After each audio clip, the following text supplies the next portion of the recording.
Up. It's Tuesday night. My main man Diggs, Tutson, J Mac. It's all real in the fields, playoffs. I mean, it's state championship time. Hey man, how fast has this season went, man? And rank this season. All right, let's talk about the last five years. Or Diggs, Tutson, you can go further. Rank this year among the best of high school football seasons that you've seen. With upsets, yeah, everything, UIL, everything. Talk about it. Let me hear about it, Dig. Man, I'm gonna be the black cloud. I feel like there's been nothing overly special about this year. I feel like it's an every 5 year. I feel like we had a few changing of the guards going on, especially in some other classifications. So I do feel like that shift has happened. We've kind of shifted away from the typical powerhouses of DeSoto and Duncanville, and now we got Allen back and Southlake back and Highland Park back and Denton Ryan back instead of Alito, but we got Sock still with us. So it's been a fun year. With my personal games, I don't have that one game where I was like, man, that's a game of the decade kind of a thing. But it's been a good season. It's gone way too quick. I think we're all getting too old, Coach Carr, that these things just zoom by. I feel like Alonzo and I were just yelling about things just yesterday about Waxahachie and Anna and all this, and now here we are. It's like I forgot. Plano East hasn't played in so long in football. I don't know if you feel the same way about Anna. It feels like forever ago since I've seen my team play a football game.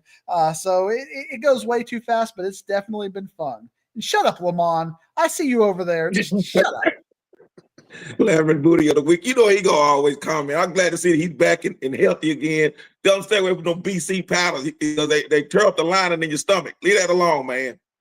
But I agree with Diggle Smack, but he over there Diggle smacking. He knows there was some games. One, like I say, for me, the games that came, the playoff games that came down to the last play. I go back to see you again, Anna. That play came down to literally the last play of the game. That Longview, Southlake Carroll game. Some people can say, hey, the kicker did his job. He did an active job. He flopped, but that's what good coaching gets you. Because if he hadn't been taught to do that, he still would have been standing upright, and they would have gone into overtime, and things could have been totally different. So those are the games that really stood out to me. The teams, I love to see when the young men and the coaches buy into the programs. I say again, the good guys, to where you got Coach Carr on here, that Seagoville, them Dragons made it against all the odds. Midlothian, you got Coach Rick Chisholm's Trail, West Mesquite, all these teams that nobody expected to even make it to the playoffs and do any damage. And of course you got North Crowley and the things that they've done out there at 817. We still love y'all. So yeah, it's a lot of games, but Diggle Smack is over there smacking, and he talking about no, he didn't have, some good games out there. You were color commentator for a great game. Well, I'm not saying there weren't bad games. I'm just saying every year you're going to have some really good games. And obviously getting that your final emotional game, getting to watch Lovejoy and Anna, that's got to be, if you're going to go out, you want to see an amazing game like that. We've got, an instant class that I think we'll be talking about, the Southlake Longview game. I don't know if it's going to make the Fox level of the Skyline and Southlake game at Ford, from 15 years ago, but it's still going to be one we're going to talk about. And under all of the ending, that was just a fantastically played football game between two really good teams. So, on top of that, you just got two teams, two legendary coaches, one who hopes to be legendary and one who is legendary, just going at it with parent legends in the background watching this thing. Coach Carr doing his thing afterward, talking to Daddy Dodge. Just a fun way to end things. And then you got to see the changing of the guard. You had, and we've been talking about it. I know the Wednesday show and the Sunday show has been talking about Duncanville and North Crowley for, since week one. And then we got it. And it, 2-point game, it lived up to all expectations. And as we go a little bit farther, I've got some questions for you about that, Coach Garb, as I know there have been some controversial comments on the message boards and things like that, but I got some coaching questions when we finally get there I want to ask you about. So put a little mental note there when we get there. But it's been a fun season. It's just been fun. Mm-hmm. Yeah. What about you, J Mac?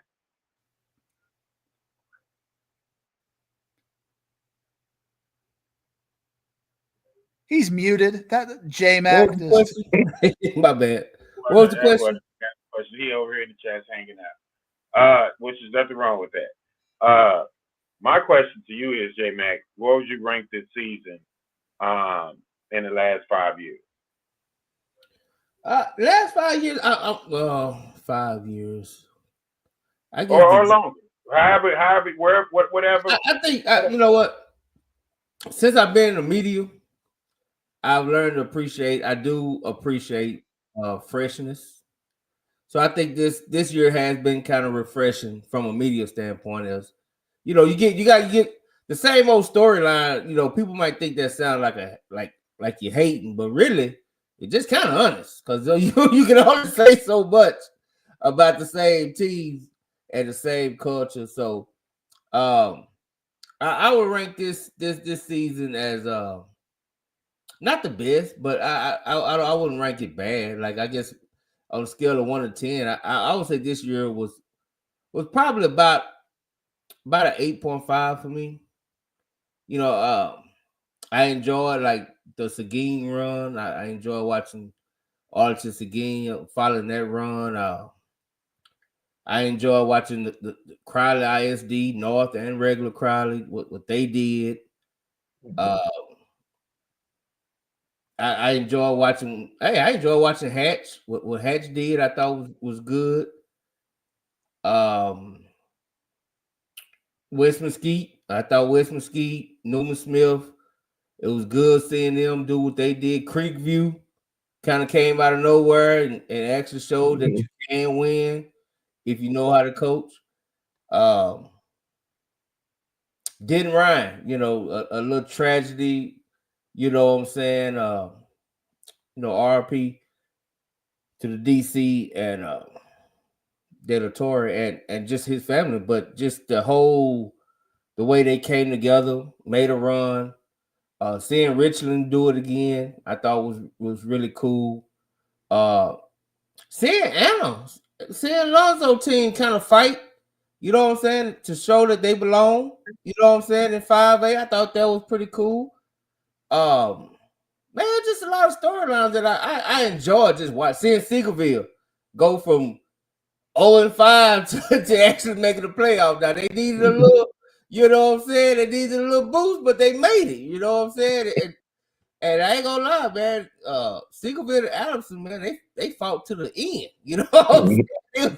Right. That was a good game. They was nice, man. They was trying to get that spot. So I think seeing Kimball, you know what I'm saying? I thought Kimball run was nice, even though it ended, you know, the way it did. But yeah, man, I just think Walnut Grove. There you go, Aaron. Seeing a freshman, seeing a freshman quarterback take over varsity like the way he did, and do what he did. And beat some programs along the way. Yeah, yeah. So I just and I could say, not to sound funny, but the kind of the decline of the two powers down south, Duncanville, DeSoto, I thought it was obvious they wasn't the same. They was not the same in the past years. I thought it was obvious, but nobody wanted to listen. But I thought that was obvious. You know, but sometimes you gotta let it play out before you go back and say, "See, I tried to tell you." So yeah, man. I think all together, man, good 8.5.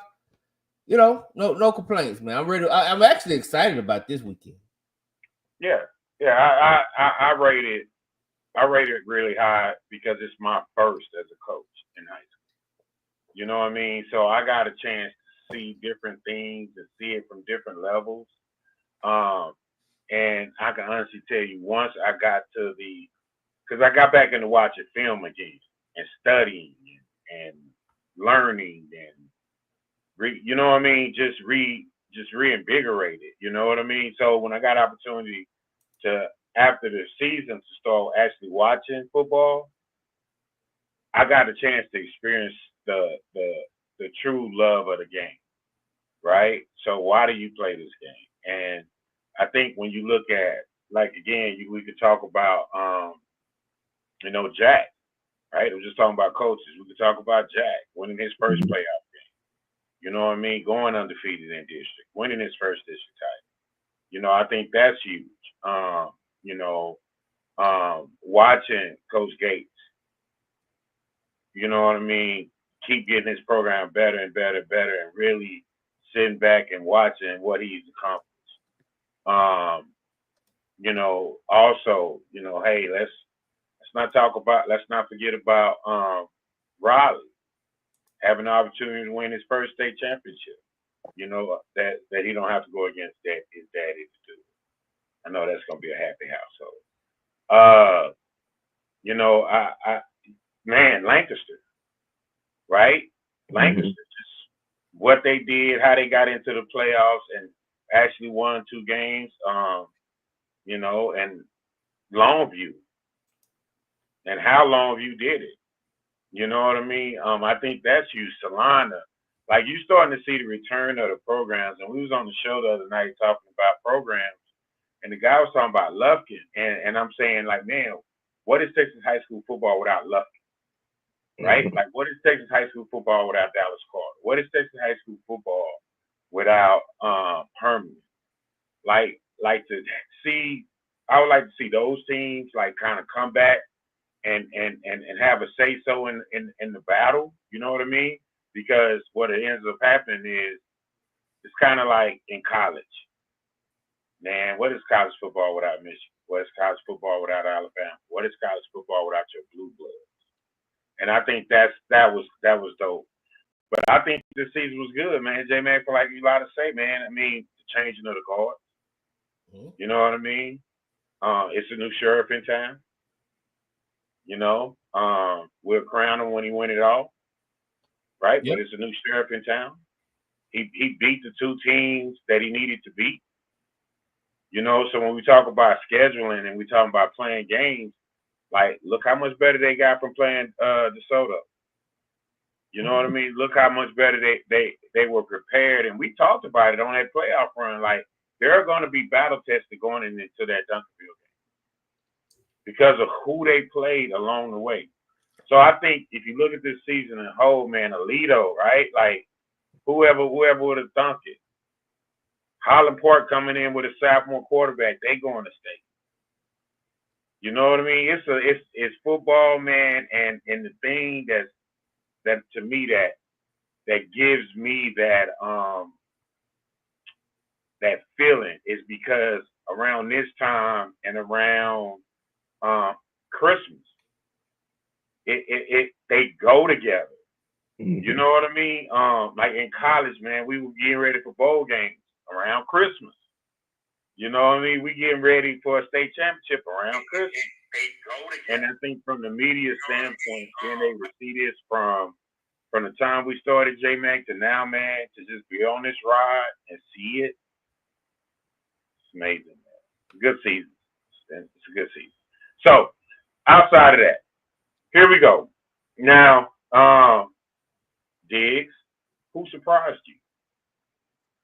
I mean, when Aaron mentioned about what Walnut Grove, obviously that, because you got 2 tiers of things. You got a team like West Mesquite who made it and, hadn't made the playoffs, and they made the playoffs. But they kind of were expected to do that because of that district. Walnut Grove, I don't think anybody picked them to make the playoffs, but the way they made the playoffs in the district they made the playoffs, that is an amazing story right there.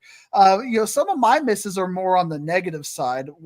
Forney having the year they did, that was bad for them. I mean, that's a gut check. That is a culture gut, like what happened to them? Because you look at their roster, like there are a couple of holes in the infrastructure, the offensive and defensive line, but they got a D running back. They got a D1 quarterback. I mean, they got, a D1 receiver. They got a D1 linebacker. You don't usually have that kind of talent and just lemon booty the way they did. So, Forney, yes.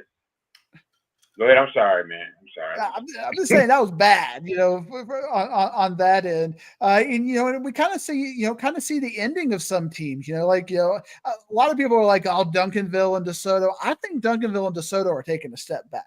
I mean, think about where they're going to be preseason ranked next year. They're not going to be number 1 and 2. I mean, they're going to have to earn their way back up. They'll be top 5, of course, but it's just no longer a no-brainer. Right, but how many people are going to still want to play them? Not yet, but they might get some calls next year when realignment kicks in, depending on how they do this year. I'm surprised by Anna. I mean, like you talked about that as a good story, Coach Carr. I was surprised by how well they competed because they're, as Alonzo said, they're frontline guys. They're 8 to 10 guys who he named them all. He gave us names, B-Rise, and they all showed out and they didn't get hurt. And to have that kind of a season where they're all playing and, they're going to be a fun team to watch next year. Watching the evolution of Lovejoy, and watching Daddy Dodge, that's going to be fun. Longview is going to be a top 5 team next year. I mean, you're going to have to keep an eye on them from day one because of all the talent that they've got coming back. Watching Coppell and Coach Wiley, the way he has evolved up. He's a couple of steps behind Coach Gates and North Crowley, but you can expect Coppell to be, he's like that game plan is what Coppell is hoping to be at in 2 or 3 years. So that's going to be a fun thing to watch. Denton Guyer is going to be, we got to see a little bit of Denton Guyer this year, but they are young and loaded. So they're a team that had some ups and downs this year, but we're continuing to play hard. So, but I think of Forney and I think of even Lancaster kind of disappointed me because at the end of the day, what 5 and 7 or something at that point, they had the talent to do better. Yeah. They definitely will be on my list of disappointments. I think Forney would have to be on there. Cedar Hill, obviously. Cedar Hill. Arlington Martin. I mean, they was Pepe Le Pew. And shout out to Arlington Bowie. They kind of took over as Coach Sam. They took over as they run the city. You know what I'm saying? The Mansfield schools very disappointed in Summit, Timberview, Mansfield, so there was some disappointments. We'll have to see if they bounce back. Maybe they took a step back. Richardson Berkner, I thought was a surprise disappointment. I thought they was going to take a step, but shout out to Richardson, Coach Holloway, excellent job, made it to the playoffs. And shout out to Lake Highlands, man. Lake Highlands is consistent, man. I don't know what it is they do over there. Like, he's consistent. He's gonna get into the first round. He's gonna compete for district. He gonna get into the first round. He might shock somebody, he might not, but you could guarantee they're going. Right. Mm-hmm. No, that's like J-Mac. Like that, I don't know if Lancaster was a disappointment, right? Like, depending on your expectations, it wasn't a disappointment for me. Yeah, they had 3 games they should have probably won. I mean, they should beat Hebron. They should beat Hebron. They should have beat Longview at the very least. Waxahachie, I think Waxahachie showed they were better than I thought, but that was a winnable game for them. So, but then they lost every single game they were expected to lose. Right, but look who they lost to. Hebron had a doggone good year. Yep. You know what I'm saying? Longview went to the state semifinals. You know what I'm saying? And I think that's where, to me,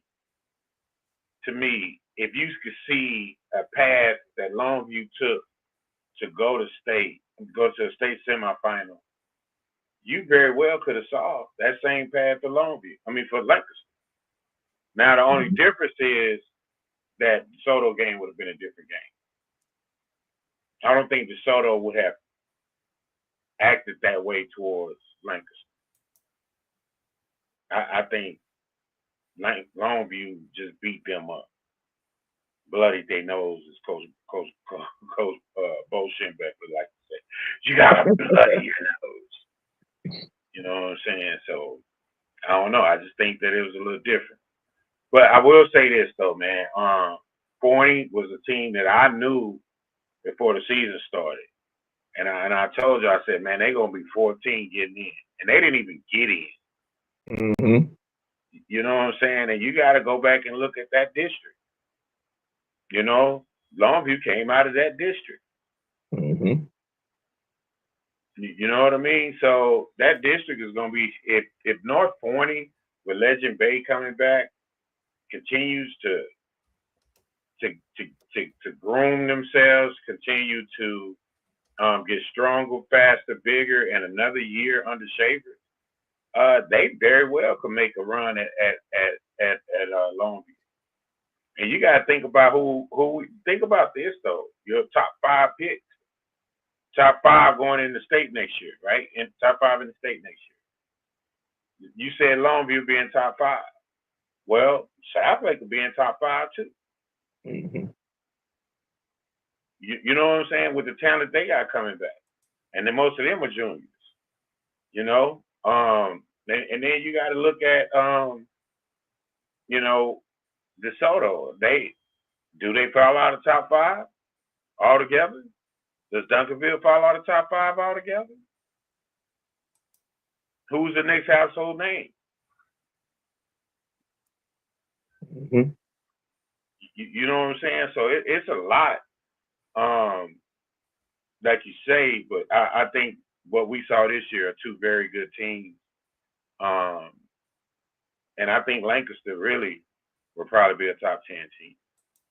I know that sounds crazy, but I just think they just need another year. You know what I mean? To me, Lancaster needs to get out of this year, get out of next year, and drop back down to 5A. Yeah, if they do that, they are definitely going to be dominant. But I know it's too early to make early predictions, but I still see. I see DeSoto slipping down in that district. I see Lancaster coming up, and I see Hatchie still being Hatchie. And then you got, you know, those young men in Duncanville, the same thing. I know they took a step back.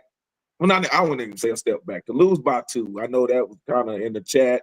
Everybody was like, "Oh man, they got dominated." I said, "I don't know, man. I don't know if you can go that far when you lose by the second smallest margin in football, 2 points." Well, so I don't. To me, when people say, I look at DeSoto. I mean, Duncanville more so than DeSoto. The rich get rich at Duncanville. Mm-hmm. Like it's some dudes coming through that we just don't know about, but they cold. Mm-hmm. And they probably better than a lot of people that we talking about right now. They just so happen to be sitting behind other really good players. Mm-hmm.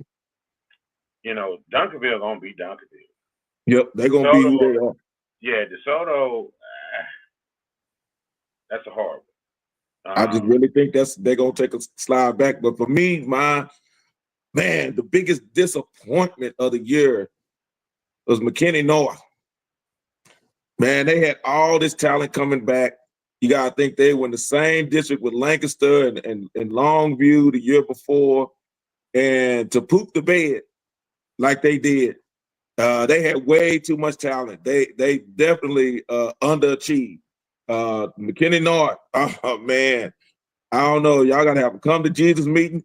Y'all need to have an old tent revival like we used to do back in the day. Y'all need to do something to rally the troops, because there was way too much talent for McKinney North to end up like they did. And I don't know what it's going to take, but it's going to take something. McKinney North,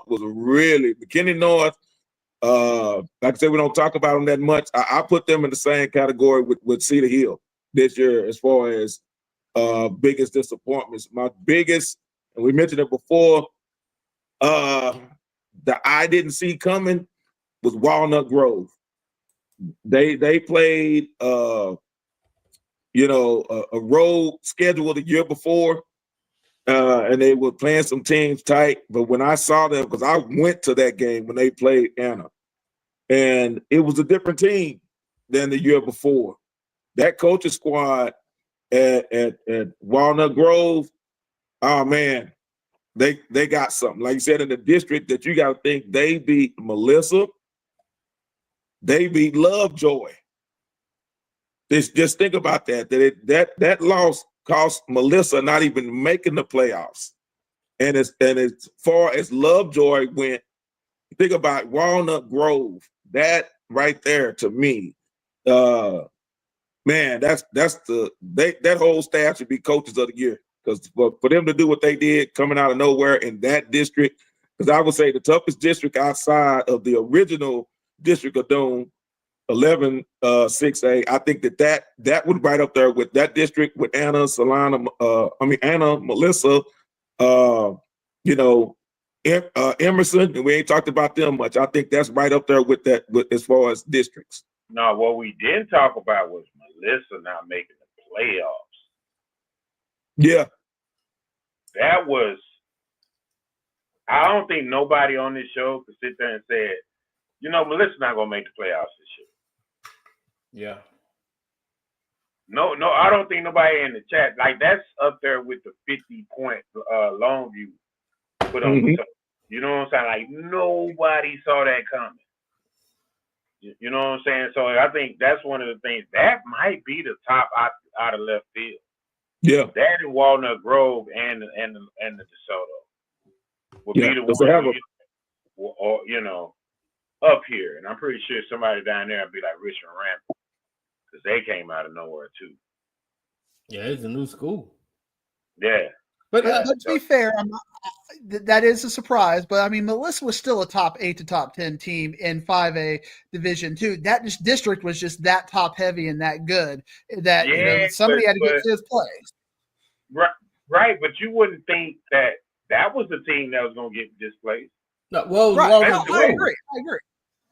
Walnut Grove. Once Walnut Grove. Yeah. Walnut Grove. Yes. I got a question. What do you think DeSoto is going to be ranked statewide going into next year? I got to see what their transfer portal looks like because that's going to be hopping. And, and again, it's all speculation as far as I got to see who's coaching next year over there too. I don't know if we're going to see coordinators leave. I need to see. There's just a lot of upheaval you might see at DeSoto. So I can't sit here and say all the other teams we're talking about, Longview, Southlake. We know who's going to be their coordinators. We know who's going to be their head coaches. DeSoto and Lancaster are two teams that the way they lost in the gut check. There could be some fallout still as things happen, whether it's coordinator level or ADs or whatnot. I'm not saying either coach is on the hot seat. I'm just saying I want to see what they look like come spring to really have a gauge on that. And definitely, but I think the portal is going to cool off. I think the portal is going to have to cool off. Yeah, that's what I was thinking. It's not going to be. I don't think it's going to be as hot, even though, like you said, it is DeSoto. So crime-free DeSoto tends to attract orders. Well, Coach, that's why I was saying that I think Duncanville is going to keep being Duncanville because they continuously build kids throughout their program because they're coming in early, freshmen, 8th grade, 7th grade. I don't know if DeSoto, thought about maybe we probably should have went 5A. I don't know. Mm-hmm. I bet you they go next realignment. So you got to look at it. I just don't think. I think DeSoto is at the end of its.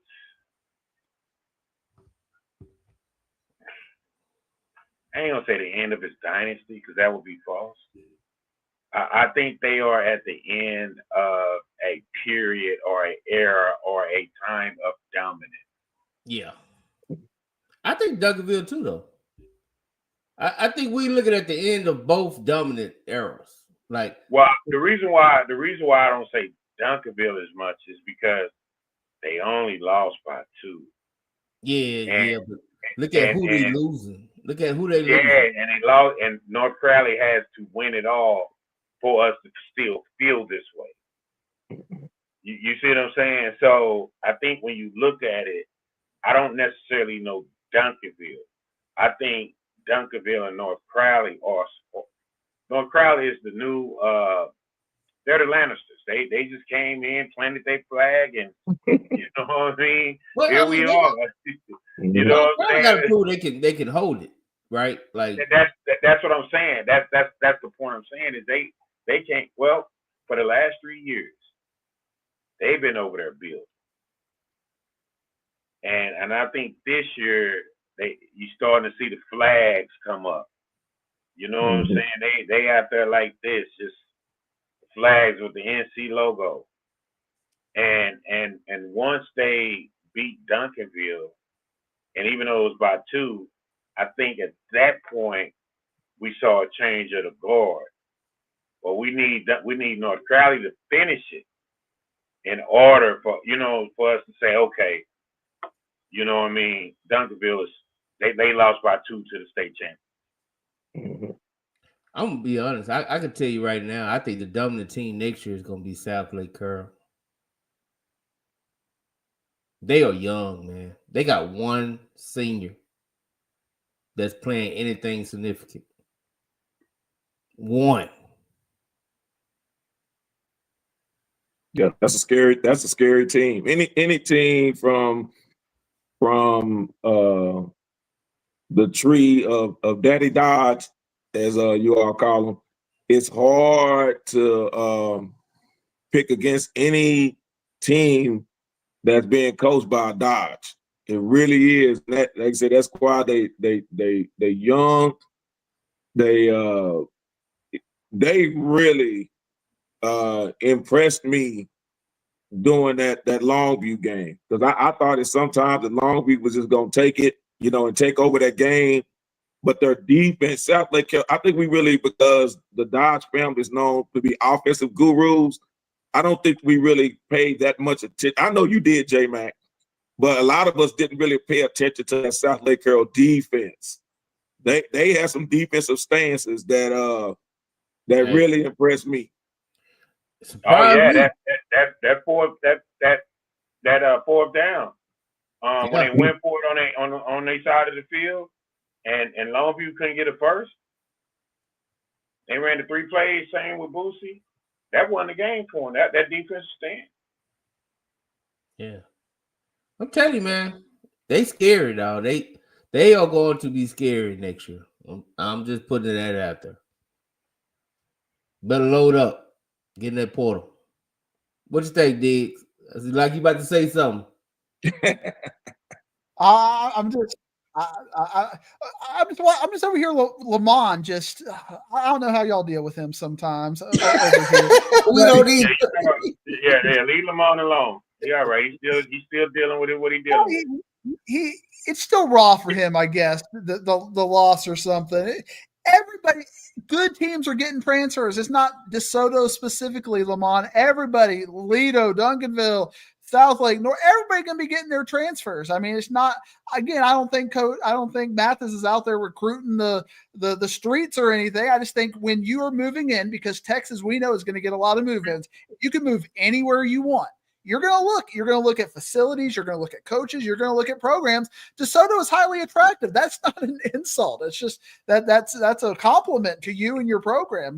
It's on a very short list of where you'd want to move. And it's kind of ridiculous because you're trying to act like you don't get them. So it's like the guy it's like the kid that killed the candy bar and then start crying when you catch him.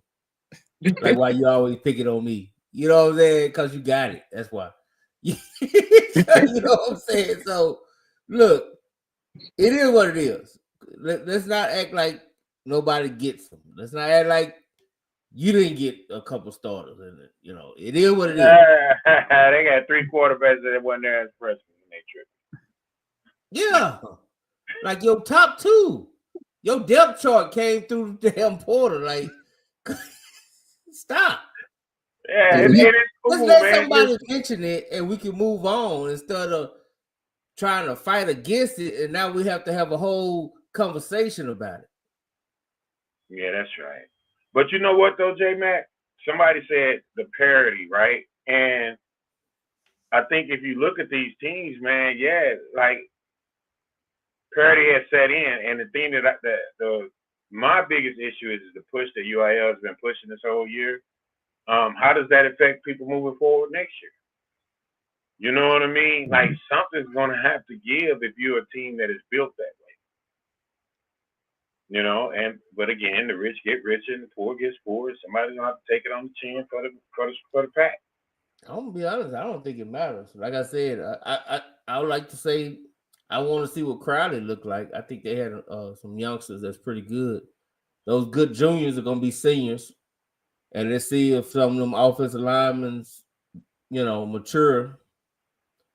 They could be pretty good. I don't think they're gonna challenge. I'm not saying they're gonna knock over North Crowley or anything, but I think they could be better. Who, Crowley? Yeah. Yeah, but that's what I'm saying. They went 3 rounds, J Mac.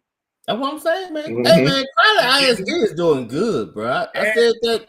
Hey, you got 2 schools, one in state, and one with 3 rounds. You're doing good. Hey, life is good over there, and they got a new indoor track coming up. Mm-hmm. Lonzo's gonna be out there at UIL running. You know it. you know it. I'm looking forward to that new stadium. And shout out to the athletic director that came from Lancaster. So a lot of people forget that they snatched him up from Lancaster and said, "Come on over here to Crowley ISD. We got more money over here and better opportunities." And so to have 2 outstanding programs in the same district like that really speaks volumes to what they're doing in the administration office. Because when you come from a winning program, I can't, we talk about the coaches all the time, but we can't stress when you have your athletic director and your superintendent that actually know how to win. It's easy. It makes it easy on the coaches. It makes it easy on the coaching staff when you're able to do that. So shout out to Crowley ISD, to their superintendent, their athletic director. I don't know. I was reading Lamar. He going off on somebody. Keep going off. Don't let Lamar distract you. Yeah, he did. It's okay. All right. Hey, what are y'all most anticipated games going into this year? We got 9 minutes left in our hour, guys. So this might be the last question. Yeah.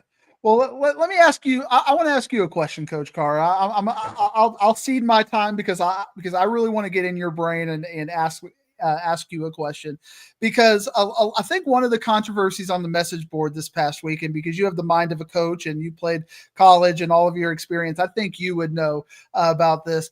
When I watched the North Crowley and Duncanville game, I don't even know the right word, because I don't want to say that Duncanville got outcoached, because, I didn't see any specific things where I'm like, oh, they did something stupid or that was bad culture or whatever. But North Crowley plays like football 2.0. Because, they go for it on 4th and 3 on their own 18-yard line. They kick onside kicks. They do all of this extra stuff that, you just don't see a lot of teams do. And Duncanville didn't really know how to handle it. And nobody's really figured out how to handle it. So what do you call that, Coach? Because I don't know. I can't necessarily say they got out-coached per se, but it looked like Duncanville didn't know how to handle that new age, new analytic style of football. So I wanted to hear your idea on that from a coaching perspective. All right. So the first thing is, all right, North Crowley, Duncanville handled it great. And here's why I say that. Because after all the onside kicks, after going up, what was it, 15 or 12 or whatever it is they went up, Duncanville fought their way back and took the lead. Okay? I thought North Crowley did everything they were supposed to do. In a game like that, you're always supposed to find moments. There are moments in games, and moments in games are the moments that steals momentum or creates momentum. or capitalize on momentum, right? And so what Coach Gates did, he created his own momentum. And think about it, it's smart, right? Just think about it. If you look at the way they played the defense the whole game, they played with 2 high safeties. So what they told you was, we're not giving up this big play. They took a guy out the box, they played with 2 high. They was like, you're not getting the big play on us. Okay, we're gonna keep everything in front of us. We're gonna give you stuff. Because he knows that over the course of what he's giving you, he's going against a coach that's not going to stick to what the defense is giving him. He's going to force his hand in what he does because he feels as though he has the better players and the better athletes, and they're going to bail him out. And the reason why I say that is because in those moments, Coach Gates kicked the onside kick. He created, just think about what was the final score? 34-36? Yeah. Okay, so final score is 34-36. He created, and I could be wrong about the point total, but I'm going to just say 12 to be safe, 15, 13 to be safe. He created 13 points off turnovers, which those 13 points was enough to give him a 2-point win. And to me, Duncanville, and we can talk about all the other stuff. I'm getting 7 yards. Okay, let me start back. When I picked this game, and after picking this game, I looked at it and I said, it went against everything that I know to be true about championship teams and winning football. It's the teams that can run the football and play great defense. Okay? Well, what we ran into with this is we kind of got sidetracked because they have the dominant passer, they have the dominant receiver, you know what I mean? And the team that won that game is the team that ran the ball. And one team running back had 40 carries, right? One team running back was averaging 7 yards a play. I literally saw him on one drive carry the ball about 5 to 6 times all the way to the end zone. And you never saw that again. Mm-hmm. The game was not so far out of hand where it dictated to you that you need to keep going over top and keep throwing the ball. It never dictated that. More than anything, what you should have, and it's, again, you could be a Monday morning quarterback, have to play, you know what I mean? Like whatever, right? But what you should have done is stick to the run and force them to make their change. So whether it's going to have to be bring down a safety to create passing lanes, or where, you know, your play action was going to give you an opportunity to go over top. Mm-hmm. But they didn't do none of that. They literally abandoned the run. And once you went up 22, you should have kept running the football. Mm-hmm. I'm going to make North Crowley stop. And I think Gates knew that no matter what, my man wasn't going to change who he was. Mm-hmm. Because for whatever reason, I don't know the man. I'm not, you know, we just talk about football and talking about decision making, right? I don't know the man, never met the man in a day of my life. If he played football, he probably played quarterback or receiver. I don't know him. And the only reason why I say that, because there is a mentality that offensive coordinators have. And their mentalities are based on the positions that they played all their career, because that's where the base of their knowledge is going to come from. So when you look at it, it's why you look at offensive linemen, when they become OCs, they like to run the football. You know, so I just think that when you look at that game, Diggs, to answer your question, I don't think nobody got out coached. I think patience is a virtue. Mm-hmm. And football, if you look at a sock, it's about patience. Mm-hmm. You know what I mean? I don't have to gut you 10 yards every play. I can get 3. I can get 4. I can get 2. I can get 5. But at the end of the game, I'm getting 12. I'm getting 14. I got an 80-yard run. that's what it does to you. Mhm. And I think that was a hallmark of a samples coach team, Mhm. and that wasn't their identity this Mhm. year. So I don't think anybody got out coached. I think people just didn't maintain. No, maintain is a bad word. People didn't trust the process of running the football because they never trusted the process of running football all year. You Mhm. got to think that's the same Lovejoy coach that was at Carly Plays. That was at Lovejoy when they played soccer and they lost 42-0. Mhm. But coach, I mean, basically, Coach Gates and Coach Reinhardt and that staff generated 4 extra possessions in the game with their aggressive decision making. That's Hey, something. yeah, no, listen, that's what I'm saying. Like what Coach Gates them did was they created chaos in the beginning, and all those points that they stole at the beginning, those were the points that won the game for them. You know what I'm saying? Like those two possessions to go up 14. You know Duncanville, because they are exposed, is going to get back in the game. But at the end of the day, it was that last drive for North Crowley when they just lined up and pounded Duncanville until the clock ran out. Mhm. You know what I'm saying? They did a great job coaching. So I'm not going to say that Coach Gates out-coached him. He had his team prepared. They had a game plan. They went with the game plan. They didn't deviate from the game plan. They are one of the best in going in and making halftime adjustments. It's just in the second half, Duncanville just got, I guess they got tired of calling inside zone. Mhm. Well, it wasn't patient, and that's what they bid it Yeah. on. That's what they bid it on. Which brings me, I don't know if we're gonna have time to talk about it, but I don't think that's gonna be a problem with Westlake. I think they'll run that inside zone all day long and take them 3-4 yards and cut that game short. And I also wanted to ask Alonzo, and this kind of actually goes to a comment Coach Todd made. Anna versus South Oak Cliff.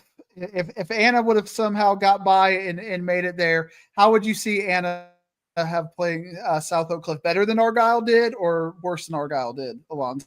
They would have played better than Argyle did. The reason being is I know a lot of the experts, and I use that. I'll hit that Dr. Evil quotes experts in the group. The only thing to look at is the final score. And Argyle laid down. They literally laid down. They got tired of getting hit in the mouth, and they laid down. And the score ended up being worse. If everyone just looked at that Argyle game and says, "Ooh, they shouldn't have been there." Argyle was one of the best teams in the state.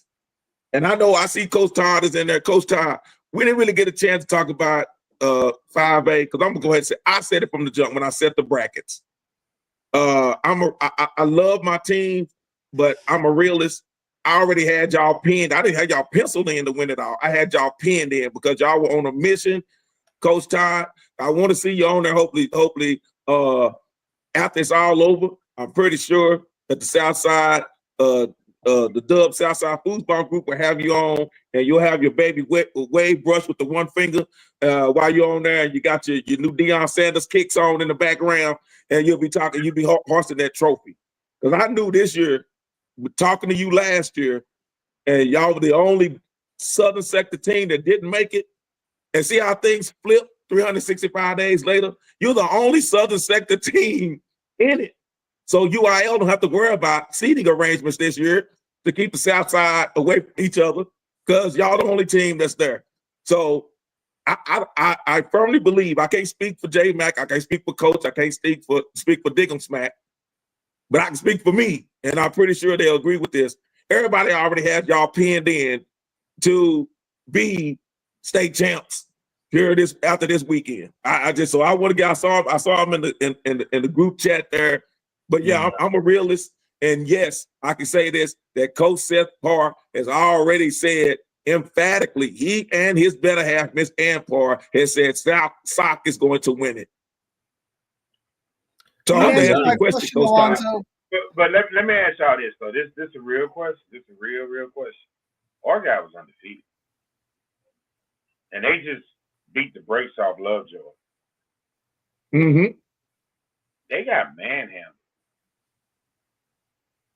I mean, who's go ahead, surprised though? I mean, y'all, we can try to build it up, but I'm gonna be honest. This Sox season has been the most unassuming, blah season that I can remember. Like if you've seen them, who's surprised they beat the hell out of Argyle? Let's just be honest. But that's who's surprised? Well, let me say this. Surprise, no. You would have to go to surprise to PNG. The way they destroyed them. Mm-hmm. After the way they destroyed them, everybody else was just a byproduct. I'm gonna be honest though. After they really destroyed Huntsville, and to see the way PNG struggled with them, I wasn't surprised that they beat the hell out of PNG. Okay, that's fair. I'm just saying, like, people don't want to say it, but the facts is they are head and shoulders talented, more talent on the field than everybody they step up with. And who gonna disagree with me? So I dare anybody to disagree with me. So I'm gonna say this. I think disagree with me. I do disagree with you. Just because you want to disagree. You can't find, I bet you can't find nobody else to agree with you, but I bet you I can find a whole bunch of people. I think everybody's gonna say that. I think everybody's gonna say that. Because it's true. I think everybody. Well, okay. How many power forward receivers got that? Do you need a power forward receiver? I'm asking a question, boss. I'm asking a question. Okay. Well, how many did they play against? They played against a lot. Well, how many power forward DBs they got? How many? And we ain't even talking about power forward because you don't have to have a bunch of power forward to be a power team. Okay. But how many Division I players they got? How many Division I players that they have right now currently that has offers? Just how many do you think they got?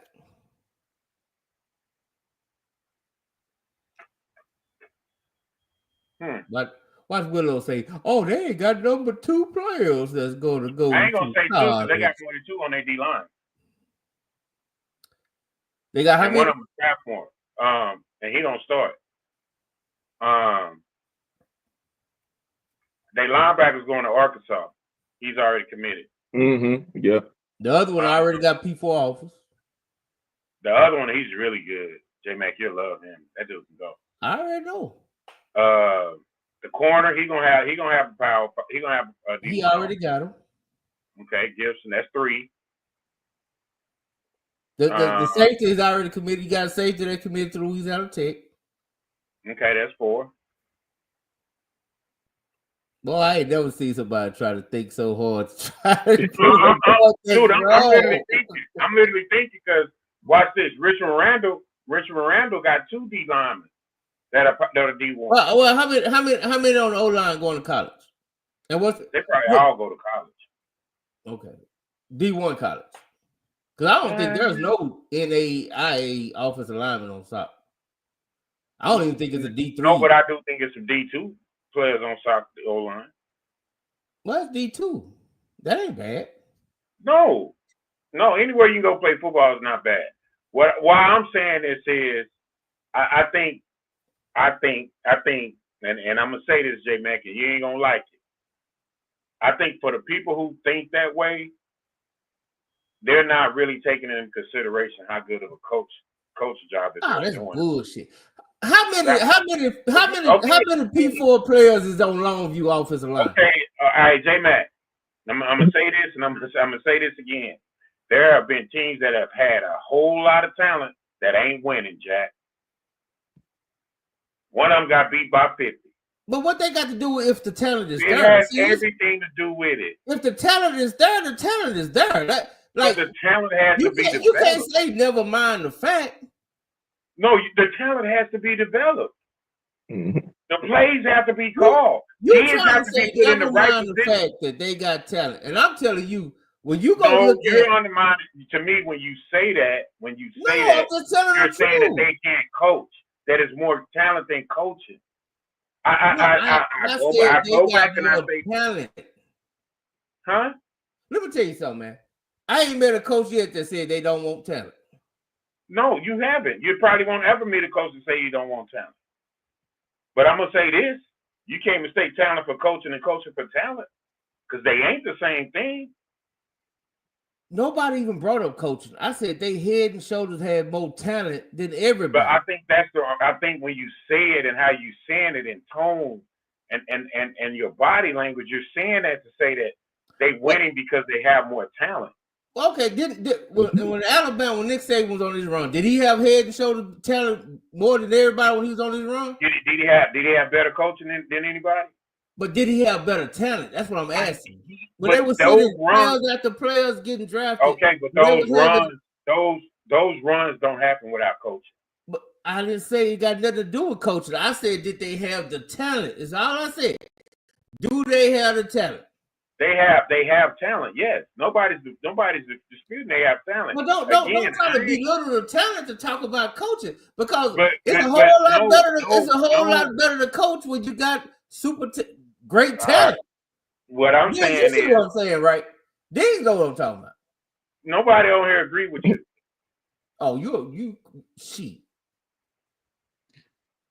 Because all I'm saying, J Mac, you brought up that whole stereotype about coaching. All I said was they was head and shoulders more talented. How great coaching job you think it took to beat Terrell? I don't know. How much did it take to beat PNG? Well, PNG, that's what I didn't never say they had bad coaching. You brought How up much coaching. does it take to beat I Huntsville? said they had head and shoulders better talent. That's all I said. Above who? Everybody they play? Everybody they play, they got more talent than Everybody they played against besides the first two games. Yes. The first three games? First two, because you think Longview got more talent than. So here's what you're saying. The only two games they lost, the other team had more talent than them. Yep. It just makes my point, man. Hey, Mac, I'm going to hold you back a little bit, because I would agree. Like if you took Argyle's 22 and you took Sox 22 and you did old school pick 'em, you're probably going to pick more players from South Oak Cliff than Argyle. I hear you when you say that. The talent is better. But when I look at maybe even the last 3 years, Sox talent is almost unassuming this year. The way they're going about it is so business-like, culture-based. You don't look at that and just go, man, like I think of Alito last year. Alito just had everybody, D1 quarterback, D1 running back, the linebacker. They had so much. They got to go out there and be able to have 3 turnovers a game and still win by 50. That's how good Alito was last year. South Oak Cliff isn't that much better than the team we're bringing up coaching. I never said that about the coaching. J-Mac, I said they head and shoulders better talented than everybody they step on the field with. That's all I said. He brought up coaching. I did bring up coaching, because I brought up coaching in the way that you're saying this. You're saying Sox is going to win because they're just more talented. Like that's what you're literally saying. Talent wins. I'm sorry, it's a talent business. Talent can lose games, brother. Talent can lose games. Okay. If that's the case, no sure would be there. Why Sunset and Molina ain't winning district? Why some of the other teams? All right, so let me ask you this. So what you're saying is, you can take that Sunset staff, take them over to Sox, and they're gonna win state too. I bet you they can go far. I don't know if they're gonna win state, but I bet you they can go just as far. I bet you they can go past. They can go to Thanksgiving.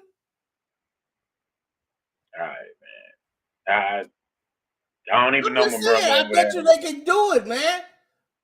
I think you're That's what I'm taking a little bit of credit away from South Oak Cliff and what this team has done. They have made it look so good because they have been so good. This is not a D1 nonstop talent like all 22 are going to play college D1 powerhouse football like you saw with Duncanville and sometimes. What was that stat that B-Rise or Alonzo gave us? About 17 of the 22 Waxahachie players are going to play college football at some point or did last year or 2 years ago. You're not going to see that with Sauk. I mean, they got players, don't get me wrong. But what you have seen is the perfect culmination of a mission and culture. And so you just dismissing it as they're better than everybody on the field, they're going to win. I feel like you're dismissing how good South Oak Cliff has been this year. I never brought up their coaching. Willow doing that bullshit. All I said was they had the better talent. That's all I said.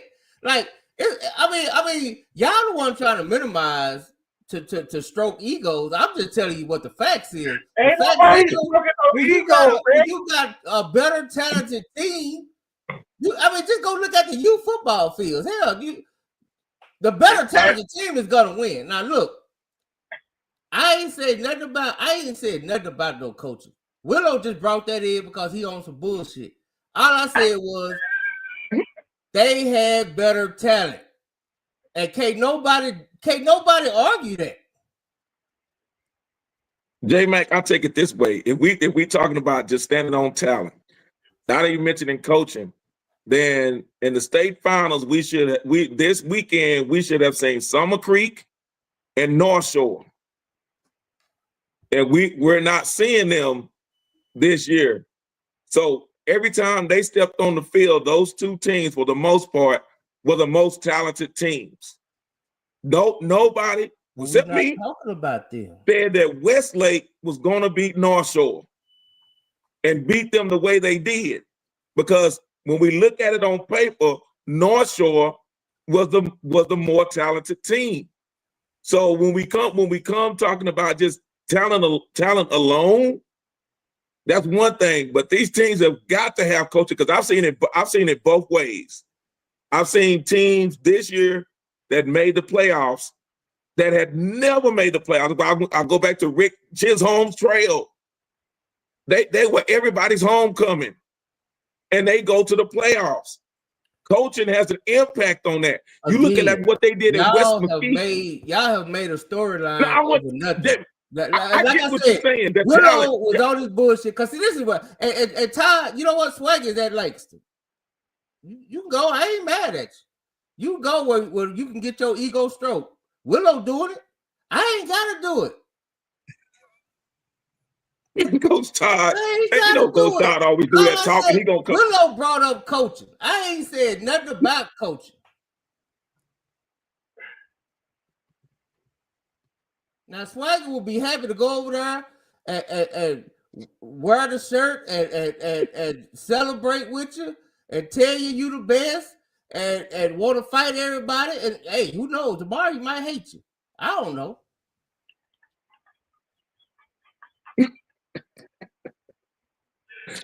Man, J-Mac, you know, every time I see you with Coach Todd, about the team is super talented. Every time I see you and Coach Todd go at it, man, I hear "Beat It" playing in my background, like by Michael Jackson. You know, they put out their blades at the beginning. He gone. No, J-Mac, come back, man. Coach Todd, you see what you did in the chat, man. The equivalent of your goodbye rap, Alonzo. He just gave us the freestyle out of here. But he's wrong. I mean, he is dismissing it just because, they might, incidentally have more talent. But we started out the show talking about how talented Forney was and how they didn't do anything. We started talking about, and you talk about how coaches always want talent. I remember Denton Ryan, 3 or 4 years ago when they lost to Red Oak, they had so much talent on that team and they couldn't do a damn thing with it because the talent was cancer in the locker room. It was me, guys. You got to get everybody aligned. I remember a year that Plano West had like 11 D1 guys and they didn't make the playoffs. And it was like becoming an ongoing joke over at Plano West because they kept having the talent and they couldn't do anything with it. You got to be able to do something with the talent you've got. And that's what coaching is. And you can't just separate it. It's not about stroking somebody's ego. It's calling it like you see it. I mean, we talked about Lancaster. They got 10 D1 kids and they're 5-7 this year. Mhm. I mean, it takes more than just that to do something. And when you watch South Oak Cliff, they are a machine and they are fun to, well, they're not fun to watch because they're brutalizing their team so bad. It's not fun to watch because they're so dominant. But if you're watching it from a South Oak Cliff perspective, it's like, damn, you know, they're just dominating. And it takes all three elements of culture, coaching, and talent to do that. And just to say, well, they got more talent than the other kids, that just completely dismisses the other two. Yep, and that's why I gave the example earlier of McKinney North. You're in a district to where Lancaster moved up, Longview moved up. You're picked to be at least one of the top two teams in your district. That's why I had them this year.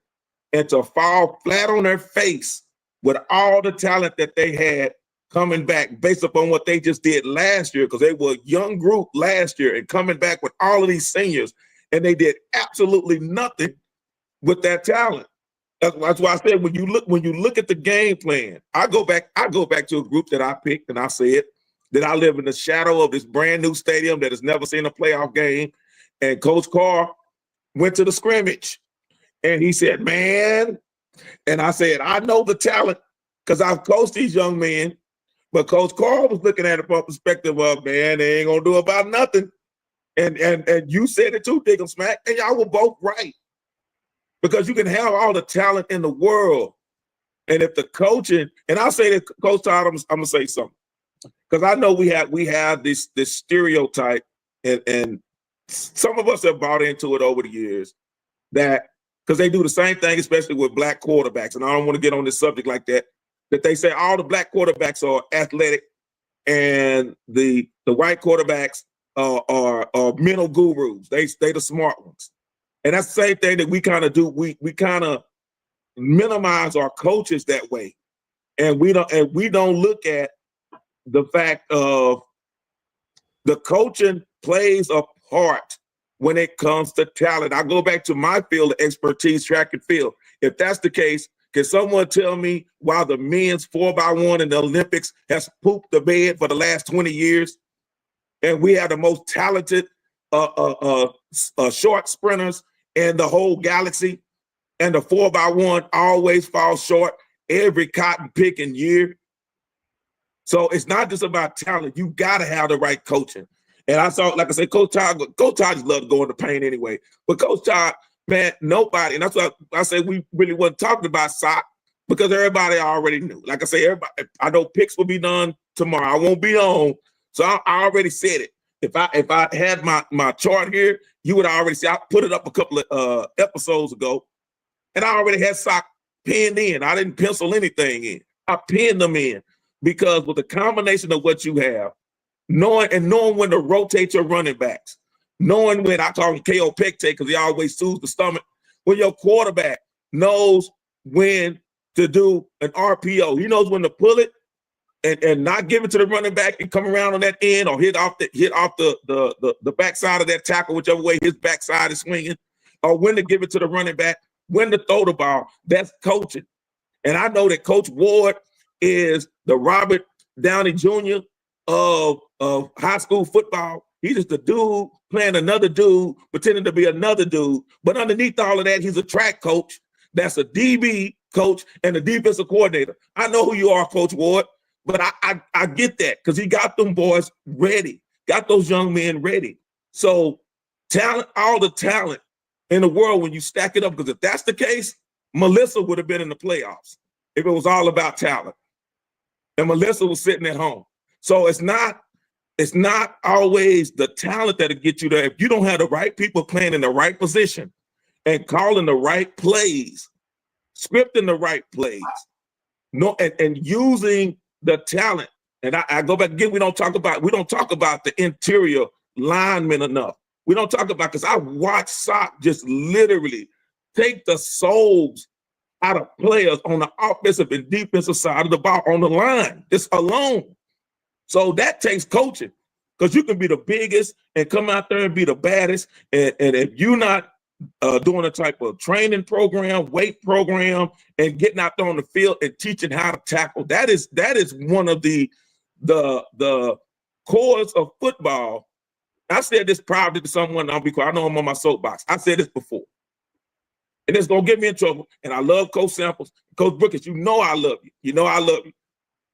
But sometimes we look for those ESPN highlight plays on who can hit the hardest and fundamentals on how to tackle.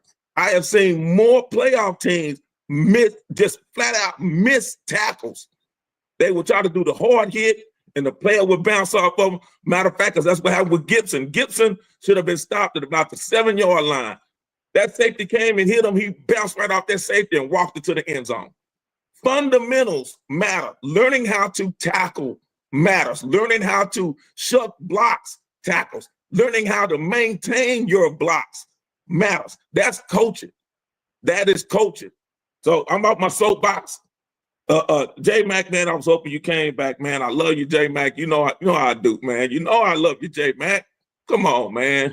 He know we love him, and he got mad and he upset, and you know, he had a long day at work today. Okay, so he'll be fine.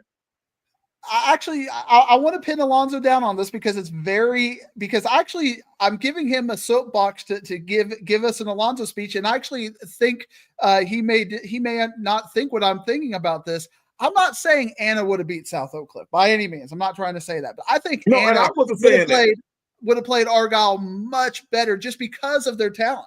Just because their talent in spots would have pushed South Oak Cliff a little bit, whereas I think South Oak Cliff was so much better from 1 to 22 than Argyle. It got ugly, and they just beat them up. But I think Anna would have had some things that they could have done because of some advantages that they had, not across the board, but I think they would have had enough just to make it fun for a while, to at least had some conversation points, whereas it's just boring with Argyle and South Oak Cliff because it was such a dominant beatdown. So I wanted to hear your thoughts on that hypothetical Anna South Oak Cliff and see if you saw that as well. Yeah, I think Anna, Coach. We ain't got to talk about that. Yeah, but how do you say, Coach Will? That's why I said I don't want anybody to confuse, because again, I'm a realist.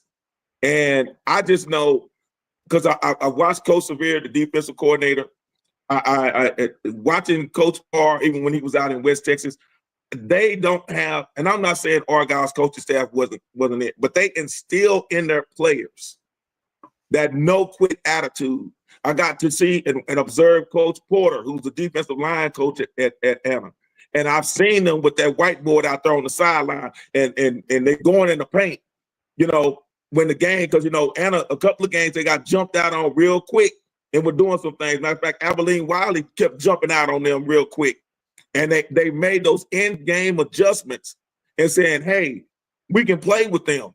You know, we're better than this. And that's how, and then it came out the end, it was a blowout. I just think some teams, their character, their makeup is a little bit tougher than others when they get hit in the mouth. You like Mike Tyson said, everybody, you know, think they're a champion till they get hit when you get punched in the mouth. So when you get punched in the mouth, it was like Argyle, they said, okay, I got hit hard. They're not going to hit me like that again. And then it was like, ooh, I kept looking at the game. I'm like, ooh, I don't think that running back going to get up. And then when you see the quarterback kind of look and he's barely getting up and his lineman got to take him under each arm and pick him up, I'm like, yeah, they snatched his soul. So you got some players like, man, you give me a good hit. Okay, I'm coming back at you. But Argyle didn't do that. Anna does that. They take hard hits. They give out just as much punishment, you know. So I think it would have been a closer game. I still think Sock would have won it. And to go back to coaching, when the coaching staff most of the coaches out of the district that Anna is in is picking Sock to win this game, it's not just about the talent. They also know the coaching and they've watched the coaching. That's why I said I saw things in the loss to North Shore. I saw something in Sock in that loss that I wouldn't have seen in other teams, because other teams were like, it's going to be a long season, and they would have laid it down. But they didn't do that. And I saw some things in that North Shore game that I knew that Westlake could capitalize on, and they did.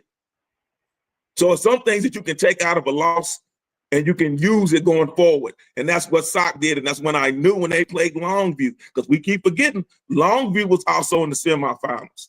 You keep forgetting, you know, these teams that they played, North Shore was in the semifinals. So these are teams that Sock build up. And that's why I was teasing Coach Todd before about, you gonna tell me that these games don't matter? They do matter, because your players realize we didn't win the game, but we can play with them. I tell my athletes that all the time. We may not have won this relay. You may not have won this 100, 200, 400, but you can run with them. Then a couple of weeks later, we start beating those athletes because it can be intimidating. It really can. So, well, listen, guys, I don't want to be on here much longer because y'all got me going an hour and a half longer than I wanted to. Okay, I want to just go an hour because I got other stuff I got to get done. I understand, Coach. And then Alonzo is getting excited, and I don't very seldom cut Alonzo off. But if I don't, we would definitely be here. Now, you know, I can go on. I'm sorry, Coach. Yeah. Mm-hmm. And Diggs, it was great having you on as usual. And so I'm gonna end with this. To my brother J Mac, I love you, baby. I'll call you after this is over. You gotta stop taking your ball though.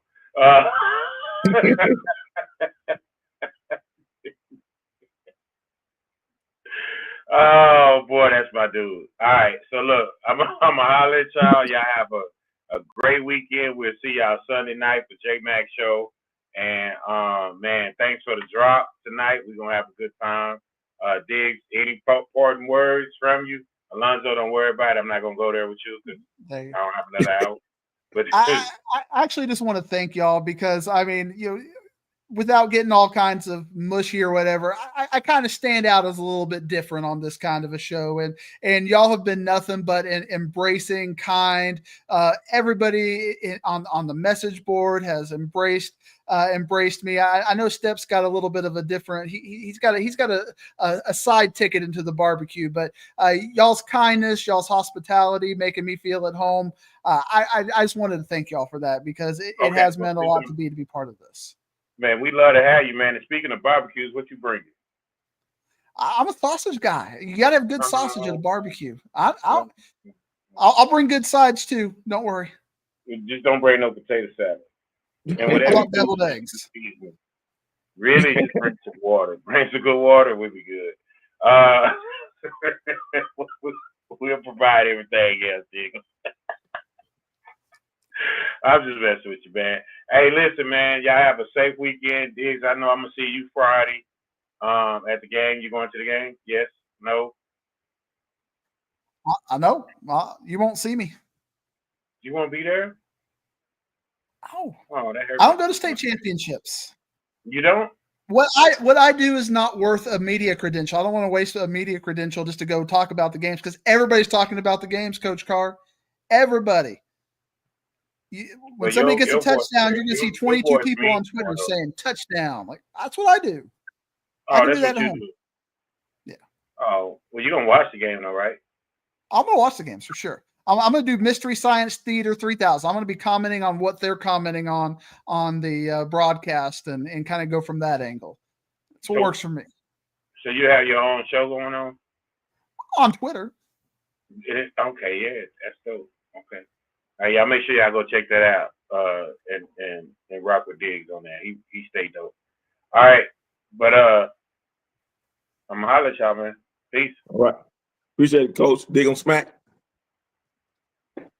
Yep.